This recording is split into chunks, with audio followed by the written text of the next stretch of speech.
சமீம் என்பவர் கூத்தானிலிருந்து கேட்குறார், ஓமானிலிருந்து கேட்குறாரு, கூத்தானில் இருக்கார சகோதரர். தொழும்போது சிலர் வாய் அசைக்காமலே மனசுக்குள் ஓதுகிறார்கள், இது சரியா? சப்தமில்லாமல் வாயு அசையுடன் தான் ஓத வேண்டுமா அல்லது மனதுக்குள் ஓதலாமா? அதுபோல் தனியாக தொழும்போது சத்தமிட்டு ஓத தேவையில்லை, சத்தமிட்டு ஓதுவதே பின்னால் இருப்பவர்கள் கேட்க வேண்டும் என்பதற்குத்தான் என்று ஒரு கேள்வி பதில் நிகழ்ச்சியில் கூறினீர்கள். லுகர் மற்றும் அசர் தொழுகைகள் இமாம் மெதுவாகத்தானே ஓதுகிறார், மக்களுக்கு கேட்க வேண்டும் என்பதுதான் காரணம் என்றால் இந்த வக்துகளிலும் சத்தமிட்டு ஓத வேண்டுமா? விளக்கம் அளிக்கும்னு கேட்குறார். இப்போ முதல் விஷயம் என்னென்னு கேட்டால், இப்போ தொழுகையில் ஓதுறோம்ல, சத்தம் போட்டு ஓதுறதுல பஞ்சாயத்து வராது, சத்தம் போட்டு தான் ஓதிடுவோமே. சுபுகில் எப்படி ஓதணும்னு கேட்டால் சத்தம் போட்டு ஓதணும்ட்டு போயிடும், லுகரில் எப்படி ஓதணும்னு கேட்டால் சத்தம் போட்டு ஓதுறது இல்லையில. அப்போ சத்தம் போட்டு ஓதலைங்கும்போது அந்த அல்ஹம்துலில்லாஹி ரப்பில் ஆலமீன் இந்த அதாவது வாயை அசைத்து ஓதுறது ஒரு வகை. 3 வகையாக ஒரு விஷயத்தை ஓதலாம். எப்படி ஓதலாம்? அல்ஹம்துலில்லாஹி ரப்பில் ஆலமீன், நான் ஓதுறது உங்களுக்கு விளங்குற மாதிரி, இது ஒரு ஓதுதல். இன்னொரு ஓதுறன்னா நான் ஓதுறது எனக்கு மட்டும்தான் வழங்கும், உங்களுக்கெல்லாம் வழங்காது.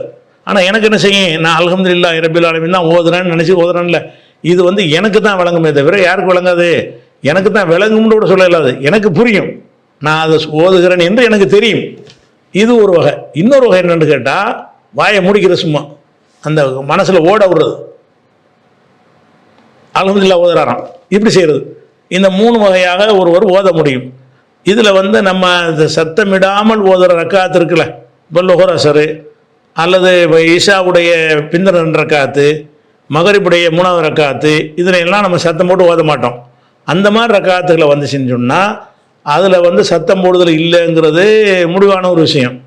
அதே நேரத்தில் இந்த ஓதுறதை வாயை அசைத்து ஓதுவதா அல்லது நம்ம வாயை மூடிக்கிட்டு கற்பனையில் ஓதுவதா, அல்ஹம்துலில்லாஹி ரப்பில் ஆலமீன் மனசால நினைக்கிறது அப்படி ஓதுவதான்னு கேட்டிங்கன்னு சொன்னால் அதுக்கு புகாரியில் 746வது ஹதீஸில் அதுக்கு நமக்கு விடை இருக்கிறது. என்ன விடை இருக்குன்னு கேட்டால், ஹப்பாப்னு ஒரு சஹாபி இருக்கிறாங்க, அந்த சஹாபிட்ட ஒரு தாபி அபு மாமருங்கிற ஒரு தாபி கேட்குறாரு, கான ரசூலுல்லாஹி ஸல்லல்லாஹு அலைஹி வஸல்லம் யக்ரூ ஃபில் லுஹரி வல் அஸ்ரி, ரசூல் ஸல்லல்லாஹு அலைஹி வஸல்லம் அவர்கள் லுஹர் அசர் தொழுகையில் ஏதாவது ஓதுவாங்களா? ஏன்னா சத்தமிடாத ரக்காத்து இருக்குல்ல, அதனால் அவர் கேட்குறாரு, கான ரசூலுல்லாஹி ஸல்லல்லாஹு அலைஹி வஸல்லம் யக்ரூ ஃபில் லுஹரி வல் அஸ்ரி, லுஹர் அசரில் ரசூல் ஸல்லல்லாஹு அலைஹி வஸல்லம் ஓதுவாங்களான்னு கேட்குறாரு. அப்போ ஹப்பாப் சொல்கிறாங்க, நான் ஆமாம் ஓதுவாங்க அப்படின்னோன்னு அவர் கேட்குறாரு, அது எப்படி உங்களுக்கு தெரியுங்கிறாரு. சத்தம் போட்டுருவதுனா உங்களுக்கு தெரியும், அந்த லுஹர் அசரில் சத்தம் போடுறது இல்லை, அது எப்படி உங்களுக்கு தெரியும் அப்படின்னு சொன்னோன்னே, பிம குன்தும் தாரிஃபோன தாக்க, அதை எப்படி நீங்கள் அறிந்து கொண்டீர்கள், அவங்க ஓதுனாங்கன்னு உங்களுக்கு எப்படி தெரியும் அப்படின்னு கேட்டவன் ரசூல்லா சொல்கிறாங்க. அந்த ஹப்பாப் சொல்கிறாரு, எழுத்து ராபி லிஹியத்திஹி லிஹியத்தைஹி லிஹியத்திஹி லஹியத்திஹி பல மாதிரி அறிவிப்பு வருது, அவங்களுடைய தாடி அசைவை வைத்து நாங்கள் வழங்கிக் கொள்வோம். ஓதுனா வாயை மூடி திறந்தா தாடி ஆடும்ல, பின்னாடி இருந்து பார்க்குற ஆளுக்கு அந்த தாடி அசையும், அசைகிறத வச்சு என்ன விளங்கிடுவாங்கன்னா ஓதுறாங்கன்னு விளங்கிடுவாங்க. அப்போ ரசூல் ஸல்லல்லாஹு அலைஹி வஸல்லம் அவர்கள் மௌனமாக ஓதக்கூடிய ரக்காத்துகளில் வாய் அசைக்காம மனசால் கற்பனையில் ஓதவில்லை, வாய் அசைத்துப்பது பிறருக்கு தெரியும் அளவுக்கு என்ன செஞ்சுருக்கிறாங்க, ஓதிருக்கிறாங்க. ஓதுகிற சத்தம் தான் கேட்காத தவிர ஓதுறாங்கன்னு தெரியும்.